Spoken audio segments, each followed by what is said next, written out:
지난 3주 동안 저희가 이제 사도신경을 통해서 우리 신앙의 고백에 대해서 배우고 있습니다. 나는 무엇을 믿는가에 대한 질문에 자신 있게 대답하는 것이 중요하다고 하는 이유가 우리 믿지 않는 사람들은 우리의 이 종교 생활에는 그렇게 관심이 많이 없습니다. 믿지 않는 사람들이 우리와 관계를 맺을 때 우리에게 알기 원하는 것은 우리가 믿는 이 믿음은 무엇인가, 우리의 신앙의 고백은 무엇인가, 이거를 알기를 원한다는 거예요. 그래서 거기에 대해서 우리가 자신 있게 대답을 해줄 수 있도록 우리 스스로가 배우고 또 나름대로 묵상하고 또 여러 가지 방법으로 그것을 전하는 그런 훈련을 하는 것이 중요한데, 그렇게 되기 위해서 지금 신앙 고백에 대해서 우리가 같이 쭉 배우고 있습니다. 2주 전에는 우리가 하나님에 대해서, 그리고 지난주에는 이제 예수님에 대해서 배웠는데, 오늘은 이제 성령님에 대해서, 성령님은 누구신가에 대해서 우리가 함께 배우는 시간을 갖도록 하겠습니다. 이 사도신경에 보면 성령에 관계되는 부분은 성령을 믿사오며 라는 내용이 있어요. 우리 사도신경 우리 설교 노트에 있는데 이 한글과 영어로 같이 되어 있으니까 우리 같이 좀 읽어보도록 하겠습니다. 설교 노트에 사도신경인데 외우시는 분들, 제가 지난주에도 말씀드렸지만 우리 가능하면은 사도신경을 좀 이번 기회에 다 외우시면 좋겠다라고 생각을 합니다. 그래서 보지 않고도 예배 때 그 사도신경을 서로 고백할 때 이렇게 암송해서 하실 수 있는 그런 기회다 생각하시고 집에서 열심히 또 한번 연습해 보시기를 바랍니다. 같이 읽겠습니다. 전능하사 천지를 만드신 하나님 아버지를 내가 믿사오며 그 외아들 우주 예수 그리스도를 믿사오니 이는 성령으로 잉태하사 동정녀 마리아에게 나시고 본디오 빌라도에게 고난을 받으사 십자가에 못 박혀 죽으시고 장사한 지 사흘 만에 죽은 자 가운데서 다시 살아나시며 하늘에 오르사 전능하신 하나님 우편에 앉아 계시다가 저리로서 산 자와 죽은 자를 심판하러 오시리라. 성령을 믿사오며 거룩한 공예와 성도와 서로 교통하는 것과 죄를 사하여 주시는 것과 몸이 다시 사는 것과 영원히 사는 것을 믿사옵나이다. 아멘. 사도신경의 성령에 관계되는 부분은 성령을 믿사오며 I believe in the Holy Spirit, 이렇게 간단한 한 문장으로 이렇게 정리가 되어 있습니다. 자, 그렇다면 우리가 성령을 믿는다라고 고백을 할 때 도대체 이게 무슨 의미가 있을까요? 우리가 얘기하는 나는 성령을 믿습니다라고 얘기하는 것은 무엇일까? 성령을 믿는다라고 하는 부분에는 물론 이제 성령이 삼위일체의 한 인격체로서 성부, 성자, 성령으로 우리에게 하나님 예수님이 이 땅에 그 인간의 몸으로 오셨듯이 하나님께서 이 사도행전 2장을 통해서 그 제자들에게 임하셨던 것처럼 우리에게도 하나님의 영으로 임하신다라는 것이 이 성령의 본질이다라고 할 수가 있습니다. 그것을 믿는 것도 성령을 믿습니다라는 고백에 포함되지만 또 한 가지는 성령이 그럼 우리 가운데 하시는 일이 무엇인가, 이거를 우리가 알고 이것을 믿는 것도 우리 신앙의 고백에 굉장히 중요하다라고 할 수가 있습니다. 그래서 오늘은 성령이 누구신가를 배우는 부분에서 성령님께서 이 땅 위에서 우리 교회 공동체 안에서 또 우리 개인의 삶 속에서 하시는 일이 무엇인가를 같이 배워보도록 하겠습니다. 제가 설교를 준비하면서 그 세 가지 이미지를 좀 생각을 해봤어요. 성령이 무엇인가를, 성령님이 하시는 일이 무엇인가를 성경에서 어떻게 설명하는가. 성경에서 이 세 가지의 이미지를 사용을 하는데 비둘기, 불, 바람, 이 세 가지의 이미지를 사용을 합니다. 그래서 세 가지 이미지를 통해서 오늘 같이 말씀을 우리가 풀어서 또 배우는 시간을 갖도록 하겠습니다. 자, 첫 번째, 성경에서 성령님이 하시는 일은 비둘기와 같다라는 부분이 있어요. 저를 좀 따라해주세요. 비둘기는 우리를 위로하시는 성령님을 상징합니다. 누가복음 3장에 보면 이제 예수님께서 세례를 받으실 때 세례 요한이 세례를 이제 주면서 이제 그 세례를 받으신 후에 나오셔서 기도를 하십니다. 근데 그 기도를 하실 때 성경에 보면 하늘의 문이 열리고 하늘에서 성령이 비둘기같이 내려왔다. 제가 읽어드릴게요. 누가복음 3장 21절 22절 말씀입니다.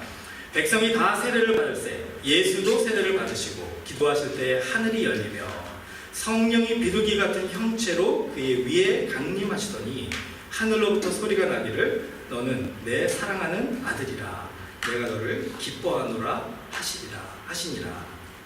성령이 비둘기같이 이렇게 잔잔하게 편안하게 임하셨다는 거죠. 자, 예수님이 지금 세례를 받으시는 그 상황을 생각해 보면요, 30년 동안 이제 평범한 삶을 사시다가 이제 하나님께서 예수님에게 주신 그 부르심에 순종하는 마음으로 이제 공생의 사역을 시작하기 전에 세례를 받으시는 거예요. 그래서 이제 공생의 사역을 시작하시는 예수님의 마음을 우리가 한번 상상해 보면은 굉장히 위로가 필요한 그런 상황이 아니었을까 생각을 해봅니다. 예수님은 그 세례 요한처럼 사람들에게 존경을 받고 예수님이 하시는 사역을 사람들이 칭찬하는 그런 분이 아니었어요. 예수라는 사람을 그 당시에는 이스라엘에서 아무도 몰랐습니다. 그도 그럴 것이 예수님은 어떤 사람이었습니까? 갈릴리의 그 가난한 이 갈릴리라는 동네가 그 당시에는 예루살렘에 있는 사람들한테는 굉장히 천한 지역, 무시당하는 그런 그 지역으로 알려져 있었는데, 그곳에서 가난한 목수의 아들로서 30여 년 동안 평범한 조용한 그런 생을 사셨다는 거예요. 아무도 예수에 대해서 관심도 없고 알지도 못하는 그 상황에서 예수님은 하나님의 나라를 온 이스라엘 백성들에게 선포해야 되는 이 공생의 사역을 시작을 하셨어야 됐습니다. 그러니까 굉장히 인간 예수의 모습을 생각해 볼 때는 굉장히 암담하고 어떻게 이 사역을 시작해야 되나, 뭐 예루살렘 지역에 좀 유명하거나 뭐 힘이 있는 그런 그 인맥도 없으셨고, 뭐 모아둔 돈도 없으셨고, 뭐 그렇다고 따르는 제자들도 없으셨고, 정말 맨 땅에 헤딩하는 것처럼 예수님이 공생의 사역을 시작을 하셨어야 됐던 거예요. 그러니까 예수님이 지금 세례를 받으시고 나오셔서 기도를 하실 때 예수님의 마음에는 두려움이 있으셨을 겁니다. 이제 어떻게 이 하나님이 나에게 주신 이 하나님의 나라를 선포하는 공생의 사역을 시작을 해야 되나. 하나님께서 이 예수님의 마음을 누구보다도 잘 아셨던 것 같습니다. 그래서 세례를 받으시고 일어나시는 그 예수님에게 하나님께서 성령님을 비둘기같이 내리게 하셔서 무엇을 말씀하시느냐. 너는 내 사랑하는 아들이라 내가 너를 기뻐하노라. 저는 이 말씀을 묵상할 때마다 너무나도 큰 위로를 받습니다. 여러분 한번 생각해 보세요. 예수님이 지금 이 세례를 받으시는 이 순간에는 정말 아무것도 이루신 것이 없는 상황이었습니다. 그렇죠? 하나님께서 예수님에게 너가 한 일을 내가 보고 기뻐하노라라고 얘기를 하신 것이 아니라 너는 내 사랑하는 아들이라 내가 너를 기뻐하노라 하셨다는 것이 예수님에게는 큰 위로고 큰 기쁨이었습니다. 아무것도 가진 것도 없고 아무것도 이루어놓은 것이 없고 아무것도 하나님 앞에 드릴 것이 없지만 내가 하나님의 아들이라는 그 존재만으로도 하나님은 나를 사랑하시고 나를 기뻐하시는구나. 얼마나 큰 위로와 격려가 되셨을까. 왜 이것이 우리들에게 동일한 위로냐. 여러분, 우리가 하나님을 기쁘시게 해드리기 위해서 우리가 해야 될 것이 무엇인가를 늘 고민하고 기도하지 않습니까? 그런데 하나님은 우리에게 정말 비둘기와 같은 성령 잔잔하게 우리 마음속에 보내주셔서 우리에게 속삭이시는 거예요. 너는 내 사랑하는 딸이라. 너는 내 사랑하는 아들이라. 너가 나를 위해서 아무것도 할 수 없는 그런 상황이라 할지라도, 너가 가진 것이 없고 능력이 없고 사람들 앞에 내세울 것이 없는 그런 모습이라 할지라도 나는 너 그 모습 그 자체만으로도 기쁘구나. 여러분, 이런 하나님의 음성을 우리가 성령님을 통해 듣는다면 우리의 마음에 큰 위로가 되지 않겠습니까? 요한복음 14장에 보면은 예수님께서 이렇게 제자들에게 얘기를 하십니다. 내가 아버지께 구하겠으니 그가 또 다른 보혜사를 너희에게 주사 영원토록 너희와 함께 있게 하리니. 이게 성령님을 보내주신다는 얘기죠. 이게 예수님은 성령님의 다른 이름을 보혜사라고 얘기를 합니다. 이게 이제 그 헬라어 원어로 보면은요, 그 위로자, 도움을 주는 자, 그 변호하는 자라는 그런 뜻이 있어요. 이게 보혜사라고 하니까 조금 우리가 이렇게 와닿지가 않는데 위로자라고 이렇게 생각하시면은 아주 더 우리한테 감동이 됩니다. 예수님께서 그 직접 이 요한복음 3장에서 경험하셨기 때문에 성령이 우리 안에 비둘기와 같이 임하셔서 우리의 힘들고 어렵고 두렵고 낙심될 때 우리를 잔잔하게 위로해 주시는 그 성령님의 능력을 경험하셨기 때문에 제자들도 그것을 경험하기를 원하셨던 거예요. 그래서 아버지께 내가 너희를 위해서 기도하는데 무엇을 위해서 기도하느냐? 바로 이 성령님이 비둘기와 같이 나에게 임했듯이 너에게도 임하셔서 너희의 지금 이 상황 속에서 하나님이 너희를 얼마나 기뻐하는지를 깨닫게 해주시기를 위해 내가 기도하겠다. 여러분, 이사야서 40장을 보면 위로하는 하나님의 모습이 나옵니다. 1절에 보시면요, 너희 하나님이 이르시되 너희는 위로하라, 내 백성을 위로하라. 여러분, 오늘 위로받기 원하십니까? 예, 아멘 하신 분들은 위로가 충만하시기를 바랍니다. 다시 한번, 위로받기 원하십니까? 네. 그럼 말씀 한번 들어보세요. 하나님의 위로입니다. 너는 알지 못하였느냐? 듣지 못하였느냐? 영원하신 하나님 여호와 땅끝까지 창조하신 이는 피곤하지 않으시며 곤비하지 않으시며 명철이 한이 없으시며 피곤한 자에게는 능력을 주시며 무능한 자에게는 힘을 더하시나니 소년이라도 피곤하며 곤비하며 장정이라도 넘어지며 쓰러지되 오직 여호와를 앙망하는 자는 새 힘을 얻으리니 독수리가 날개치며 올라간 같을 것이요 다른 박질하여도 곤비하지 아니하며 걸어가도 피곤하지 아니하리로다. 제가 몇 주 전에 그 플레이스포로에 있는 슈퍼프레시에 가서 장을 보다가 깜짝 놀랐어요. 거기에 그 바카스가 있더라고요. 여러분, 바카스 기억하시죠? 그 한국의 에너지 드링크. 예, 그래서 한 박스를 사서 이제 가족과 같이 먹는데 이 중독성이 있는 것 같아요. 마시다가 보니까 막 4개를 그냥 한 번에 다 마셔버렸습니다. 근데 이 바카스 마셔보신 분들 다 기억하실지 모르겠는데 한 4개 정도 마시니까 막 에너지가 막 넘쳐오는 그 느낌이 막 나더라고요. 예. 여러분, 우리 그 육체가 필요하면 이렇게 레드불 아니면 뭐 바카스 이런 거 먹고 우리가 에너지를 보충하지 않습니까? 우리 영혼이 필요할 때 여러분, 어떻게 여러분의 영혼을 정말 그 인커리지, 그 위로하십니까?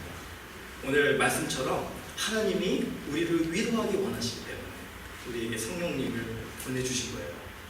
우리의 마음이 이 노스캐롤라이나에 그 불은 허리케인처럼 막 요동쳐서 어떻게 할지를 몰라서 막 당황하고 두려울 때 성령님은 비둘기같이 우리에게 임하셔서 우리의 마음을 잔잔하게 해주십니다. 편안하게 해주십니다. 그 평안은 어디에서 옵니까? 세상에 줄 수 없는 평안, 바로 하나님께서만이 우리에게 주실 수 있는 평안이다라는 것입니다. 자, 이 성령님이 비둘기같이 우리에게 오셔서 우리를 위로하심을 우리가 믿습니다라고 고백하는 게 바로 우리의 신앙 고백이 되어야 된다는 거예요. 자, 둘째로 성령님이 어떤 일을 하시는가를 성경은 불과 같다라고 얘기합니다. 저를 좀 따라해주세요. 불은 우리를 연단하시는 성령님을 상징합니다. 이 사도행전 2장을 보면 불같이 임하신 성령님을 우리가 소개받죠. 2장 1절부터 제가 읽어드릴게요. 오순절 날이 이미 이름에 그들이 다 같이 한 곳에 모였더니 호련히 하늘로부터 급하고 강한 바람 같은 소리가 있어 그들이 앉은 온 집에 가득하며 마치 불의 혀처럼 갈라지는 것들이 그들에게 보여 각 사람 위에 하나씩 임하여 있더니 그들이 다 성령의 충만함을 받고 성령이 말하게 하심을 따라 다른 언어들로 말하기를 시작하니라. 불의 혀처럼 임하신 성령님이 이 제자들의 한 사람 한 사람 위에 임하셨다. 이렇게 되어 있습니다. 그 결과는 뭡니까? 제자들이 기쁨이 충만했다고 했어요. 그리고 또 다른 언어, 방언이라고 하잖아요. 다른 언어로 말하게 됐다. 그래서 이 사도행전 2장에서는 그 언어가 이제 외국어를 얘기를 합니다. 그 제자들이 기쁨에 충만해서 막 다른 언어로 말하는데 우리는 이제 그 언어를 바울은요, 그거를 이제 그 하늘의 언어라고 이렇게 얘기를 해줘요. 그게 뭐 우리가 이해할 수 없는 언어이기 때문에 그 방언은 하늘의 언어다라고 할 수도 있겠지만 사도행전 2장에 이 제자들이 이야기한 그 성령의 불같이 임하심을 통해서 얻게 된 이 다른 언어를 말하게 됨도 저는 하늘의 언어라고 생각합니다. 왜냐하면 그 제자들이 이제 너무나 기쁨에 충만해서 그 마가의 다방을 뛰쳐나가가지고 광장으로 나갔어요. 사람들이 모여있는 곳에 가서 정말 그 하나님이 주신 이 다른 언어로 막 전도를 하고 막 하나님의 일을 이야기하는데 그 이야기를 들은 그 사람들이 하나같이 뭐라고 고백을 하냐면요. 사도행전 2장 11절입니다. 우리가 다 우리의 각 언어로 하나님의 큰 일을 말함을 듣는도다. 아멘. 성령의 불같이 임하심은 제자들의 언어를 바꿔놨다는 거예요. 그들의 언어가 그전에는 사람의 언어였습니다. 사람의 말이었어요. 인간적인 말이고 사람에게 상처를 주는 말이고 불평이 가득한 말이고 부정적인 말이고, 그런데 성령의 불같이 임하는 그 충만함을 받고 나서 그들의 언어가 사람의 언어에서 하늘의 언어로 바뀐 거예요. 그들의 언어를 통해서 그 언어를 듣는 사람, 그 말을 듣는 사람들이 하나님의 큰 일을 듣는도다라고 고백한다는 것입니다. 여러분, 우리 자신의 삶을 한번 봤으면 좋겠어요. 지난 한 주 동안 여러분 얼마나 많은 말들을 우리가 하면서 살았습니까? 그렇죠? 입이 아플 정도로, 특별히 목회자인 저는 입이 아플 정도로 말을 많이 한 것 같아요. 여러분, 근데 우리가 한 이 많은 말들 속에 하늘의 언어가 과연 몇 퍼센트나 될까요? 사람의 언어가 가득한 그런 말들만 우리가 하면서 산다면 우리에게는 불같이 임하시는 성령이 필요하다는 겁니다. 우리의 언어가 하늘의 언어로 바뀌는 것을 어떻게 알 수 있습니까? 우리의 말을 듣는 사람들, 우리의 언어를 듣는 사람들의 그 마음속에 저 사람의 말을 들어보니까 내가 하나님의 그 큰 일을 느낄 수가 있구나, 깨달을 수가 있구나. 여러분들의 삶 속에서 하나님이 우리를 통해서 하시는 일에 대해서 정말 한마디도 하지 않고 한 주를 보내는 것, 이게 참 어렵지 않습니까? 저는 어려울 것 같은데 여러분 어떠세요? 어렵지 않으십니까? 만약에 그게 어려우셨다면 오늘 이 자리에 하나님이 불러주신 이유가 바로 제자들이 경험한 이 불같이 임하시는 성령님이 우리의 임하시기를 하나님이 원하시기 때문인 것 같아요. 이제 우리가 바뀌어져야 되기를 원합니다. 이제 오늘부터 앞으로 한 주 동안의 우리의 언어들, 물론 100%는 될 수 없겠죠. 하지만 정말 기도하시면서 우리의 언어 속에 하나님께서 하시는 이 큰 일을 말할 수 있게 하여 주시옵소서. 이렇게 기도할 때 정말 하나님의 이 성령님을 믿사옵니다라는 그 고백이 삶 속에 실천이 되는 거예요. 열왕기 상 18장에 보면요, 하늘에서 내리는 불에 대한 이미지가 나오는데, 이 엘리야가 바알의 그 제사장들과 이제 영적인 싸움을 합니다. 갈멜산에 올라가가지고 거기서 제단을 쌓아놓고, 엘리야의 제단, 바알의 제단, 그리고 바알의 제사장들에게 너희들이 바알 신에게 기도해서 하늘에서 불이 내려서 그 제단에 올려져 있는 재물을 태우도록 해봐라. 그러니까 그들이 하루 종일 기도했는데 아무 일도 일어나지 않았어요. 네, 당연하죠, 우상이니까. 그래서 엘리야가 이제 저녁쯤 돼가지고 이제 탁 일어나서 기도를 한 겁니다. 하나님, 내게 응답하소서, 내게 응답하소서. 이 백성에게 주 여호와는 하나님이신 것과 주는 그들의 마음을 되돌이키심을 알게 하옵소서. 이렇게 기도를 합니다. 그렇게 기도를 하는 그 순간에 18장 38절에 보면 여호와의 불이 내려서 번제물과 나무와 돌과 흙을 태우고 또 도랑에 물을 핥은지라. 자, 39절 들어보세요. 모든 백성이 보고 엎드려 말하되 여호와 그는 하나님이시로다. 여호와 그는 하나님이시로다. 사도행전 2장에 그 불같이 내리는 성령의 충만함을 받고 제자들이 다 알아서 선포했던 그 선포를 들은 백성들과 동일한 고백을 지금 이스라엘 백성들이 하는 거예요. 그 내리는 불을 보고 태워지는 번제물을 보고 이스라엘 백성들이 여호와가 우리의 살아계신 하나님이시구나. 여러분, 그 엘리야의 시대 그 제단 위에 죽은 번제물이 올려져 있었죠. 그런데 바울은 뭐라고 얘기합니까? 우리들은 하나님의 산 제물이다, 산 제사다 라고 하지 않습니까? 엘리야 시대에 그 제단 위에 죽은 번제물을 불을 내리셔서 태우셔서 그 하나님의 하나님 되심을 보여주셨듯이 이 시대에는 성령의 불을 우리에게 내려주셔서, 불같은 성령을 우리에게 내려주셔서 산 제물인 우리들을 하나님이 태워주십니다. 뭘 태우실까요? 우리 마음에 가득한 죄악들, 우리 마음에 정말 없애고 싶은데 없어지지 않는 그런 욕심과 욕망과 미움과 질투와 시기, 우리가 정말 세상적으로 사는 것이 아니라 하나님 뜻대로 살고 싶지만 세상에 너무나 관심을 가지고 그 즐거움에만 푹 빠져 살아가는 그런 우리들의 무지함, 이런 것들을 하나님이 불같은 성령을 내리셔서 다 하나씩 하나씩 태워주시는 겁니다. 여러분 한번 상상해 보세요. 그 제단 위에 우리가 올려져서 하나님의 거룩한 산 제사로 이 성령의 충만함으로 태워질 때 우리를 보고 사람들이 고백하는 거예요. 여호와는 살아계신 하나님이시구나.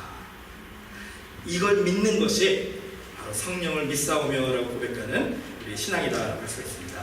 자, 마지막으로 성령의 이미지를 성경에서는 바람이다라고 얘기합니다. 저를 따라해주세요. 바람은 우리를 변화시키는 성령님을 상징합니다. 물론 사도행전 2장에도 그 바람이 강한 바람같이 그 성령이 임하셨다라고 얘기를 하지만 예수님이 이 부분에 대해서 성령을 바람에 비유하신 게 나옵니다. 요한복음 3장 8절에 보면 바람이 임의로 불매 내가 그 소리는 들어도 어디서 와서 어디로 가는지 알지 못하나니 성령으로 난 사람도 다 그러하니라. 여러분, 바람은 우리 눈에 보이지가 않아요. 그렇죠? 그러니까 우리가 바람이 여기 있다 저기 있다 말할 수가 없습니다. 그런데 바람이 있는 것을 우리가 어떻게 아느냐? 나뭇잎이 움직이는 걸 보면 알 수 있어요. 뭐 허리케인, 이번에 허리케인이 오는데 그 랜딩하기 전에는 뭐 100마일 이상 그 바람의 속도가 있었다더라고요. 여러분 한번 상상해 보세요. 100마일의 바람이 우리에게 불면 우리는 어떻게 될까요? 우리 몸이 움직이게 되죠. 예. 그걸 보면서 바람이 이렇게 강하게 부는구나라는 걸 알 수 있겠죠. 아마 성령이 임하심도 이랬던 것 같아요. 성령이 우리에게 그 바람같이 임하실 때 우리에게 나타나는 현상은 뭐냐면 우리가 움직인다는 거예요. 우리의 마음이 움직이고 우리의 삶이 움직인다는 겁니다. 삶이 변화한다는 거예요. 하나님께서 이 바람을 통해서 우리에게 하시는 부분에 대해서 아주 좋은 예를 주신 것이 에스겔서 37장인 것 같습니다. 잘 아시는 이야기죠. 마른 뼈의 이야기죠. 에스겔이 어느 날 기도를 하는데 하나님이 환상 중에 에스겔 선지자를 데리고 가십니다. 근데 어느 골짜기로 데리고 가셨는데 그 골짜기를 가보니까 거기에 마른 뼈들이 가득한 거예요. 아주 그냥 스산한 분위기의 그런 골짜기인 겁니다. 근데 그 골짜기에 있는 에스겔에게 하나님이 물어보십니다. 인자야, 사람아, 이 뼈들이 능히 살 수 있겠느냐? 자, 한번 우리가 좀 상식적으로, 논리적으로 좀 생각해 봤으면 좋겠어요. 이게 말이 되는 질문입니까? 죽은 사람이 어떻게 살아날 수 있겠습니까? 하물며 죽은 지 오래돼서 다 말라 비뚤어져가지고 마른 뼈가 됐는데 이게 어떻게 살아날 수가 있겠습니까? 에스겔이 조금 더 자신에게 솔직하고 좀 논리적으로 대답을 했다면은 No way, 안 됩니다, 이렇게 대답을 했는 게 맞는 거예요. 그렇죠? 근데 에스겔은 좀 정치적이었던 것 같아요. 하나님 눈치를 좀 봤던 것 같습니다. 그러니까 자기 마음에는 불가능하다는 게 이미 알고 있었지만 우리들도 다 그렇잖아요. 그럼 불가능하다고 다 생각하시잖아요. 그런데 하나님 앞에 어떻게 안 됩니까? 라고 얘기를 합니까? 그러니까 에스겔이 뭐라고 얘기하냐면 주 여호와여 주께서 아시나이다. 상당히 정치적인 대답입니다. 하나님도 기분 나쁘게 안 하고 거짓말도 안 하고. 그렇죠? 여러분 한번 생각해 보세요. 만약에 하나님께서 우리의 삶에 찾아오십니다. 우리에게 마른 뼈는 뭘까요? 여러분의 삶 속에서 마른 뼈는 뭡니까? 우리가 생각할 때 우리의 모습 속에 정말 실망되는 부분이, 우리는 도저히 다시 살릴 수 없는 그런 영역이다 생각하고 포기한 부분들, 나의 인격이나 나의 습관이나 나의 환경이나 나의 능력이나 나의 관계나 나의 과거나 현재나 미래나, 내가 생각할 때 도저히 이것은 살릴 수가 없다, 이룰 수가 없다, 성취할 수가 없다 생각해서 그냥 포기해버려서 그게 마치 죽은 사람처럼 그냥 메말라지고 말라지고 하다가 나중에는 마른 뼈와 같이 돼서, 근데 그거를 보기가 참 흉하잖아요. 그러니까 우리의 마음속에 깊은 골짜기에 그 뼈들을 집어넣는 거예요. 하나씩 하나씩 밀어넣는 거예요. 그래서 그 골짜기를 외면하고 피하고 웬만하면 그 골짜기 보지 않고 살아가려고 노력하는 겁니다. 그런데 어느 날 하나님께서 우리에게 찾아오셔서 그 가고 싶지 않은 우리 삶의 그 깊은 마른 뼈가 가득한 골짜기에 우리를 데리고 가셔서 물어보시는 겁니다. 이 마른 뼈들이 능히 살 수 있겠느냐? 아마 여러분이 하나님 앞에 속으로 대답하실 거예요. 하나님, 제가 얼마나 많은 노력해봤는지 압니까? 정말 이렇게 이 습관을 바꿔보려고 나의 죄악된 모습을 회개하고 돌이켜가지고 하나님 거룩한 삶을 살려고 했는데도 또 죄를 져서 실망하게 되고 나의 무능력한 모습을 정말 능력 있는 사람으로 바꿔보려고 하나님 내가 얼마나 많이 오랜 기간 동안 노력했는지 압니까? 근데 안 되는 걸 어떡합니까? 이거는 그냥 나한테 마른 뼈인데 어떡합니까? 하면서 그 골짜기에 던져 넣었는데 하나님은 그 마른 뼈를 보시고 우리에게 물어보시는 거예요. 인자야, 이 뼈들이 능히 살 수 있겠느냐? 여러분 어떻게 대답하셔야 되겠습니까? 논리적으로, 상식적으로, 솔직하게 대답하면 No way, 그렇죠? 아닙니다, 안 됩니다, 불가능합니다. 여러분이 조금 에스겔과 같이 정치적이라고 하신다면 주여 주님만이 아십니다, 뭐 이렇게 대답을 하셨겠죠? 어쩌면 성령님이 우리에게 바람같이 임하시는 그 이유가 여기에 있는 것 같습니다. 에스겔서 37장에 보면요, 하나님이 에스겔에게 이렇게 얘기하십니다. 이 모든 뼈에게 대언하여 이르기를 너희 마른 뼈들아 여호와의 말씀을 들을지어다. 주 여호와께서 이 뼈들에게 이같이 말씀하시기를 내가 생기를 너희에게 들어가게 하리니 너희가 살아나리라. 여기서 생기는 성령, 하나님의 호흡을 이루는 것입니다. 37장 7절 말씀입니다. 이에 내가 명령을 따라 대언하니 대언할 때 소리가 나고 움직이며 이 뼈 저 뼈가 들어맞아 뼈들이 서로 연결되더라. 내가 또 보니 그 뼈에 힘줄이 생기고 살이 오르며 그 위에 가죽이 덮이니 그 속에 생기는 없더라. 또 내게 이르시되 인자야 너는 생기를 향하여 대언하라. 생기에게 대언하여 이르기를 주 여호와께서 이같이 말씀하시기를 생기야 사방에서부터 와서 이 죽음을 당한 자에게 불어서 살아나게 하라 하셨다 하라. 이에 내가 그 명령대로 대언하였더니 생기가 그들에게 들어가매 그들이 곧 살아나서 일어나 서는데 극히 큰 군대더라. 네, 너무 아름답지 않습니까? 이 마른 뼈들에게 말씀으로 선포했을 때 그 뼈들이 소리가 나면서 움직여서 뼈들이 서로 연결이 되고 힘줄이 붙고 살이 붙었어요. 그리고 또 선포를, 하나님의 말씀을 선포할 때 성령이 바람같이 사방에서 불어서 그 이제 조합이 된 그 마른 뼈들에게 들어갈 때 그 마른 뼈들이 살아나서 그냥 살아난 것도 아니에요. 시시하게 사는 사람도 아니에요. 하나님의 극히 큰 군대와 같은 그런 모습으로 아주 담대하게 서 있었다라고 얘기를 합니다. 여러분, 하나님께서 성령을 바람과 같이 우리의 이 삶의 골짜기에 불어넣으실 때 우리가 깊이 감추고 있었던 우리의 마른 뼈들에게 그 뼈들이 막 붙여서 일어나고 거기에 힘줄이 붙고 살이 올라오고 거기에 성령의 바람이 불어서 우리도 정말 하나님이 보실 때 이야 감탄하실 수 있는 그런 하나님의 군대로 이렇게 설 수 있다면 얼마나 좋겠습니까? 그게 얼마나 하나님이 기대하시는 모습이겠습니까? 그래서 하나님이 오늘 우리에게 성령을 이 바람과 같이 주시기를 원하시는 거예요.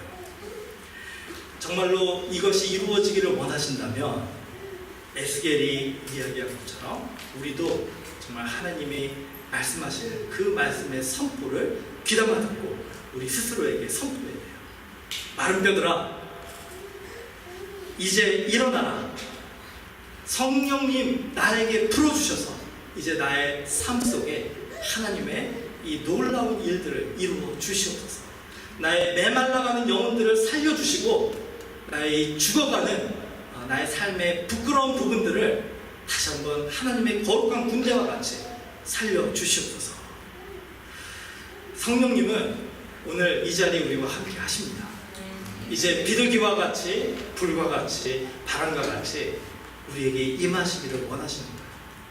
어떤 모습의 성령님이 우리에게 오시든지 오늘 그 성령님의 그 임재하심을 우리가 마음을 열고 초대하고 그 성령님 안에서 하나님께서 주시고자 하시는 그 큰 기쁨과 사랑과 그 은혜를 함께 경험하는 우리들 되기를 주님의 이름으로 축원합니다.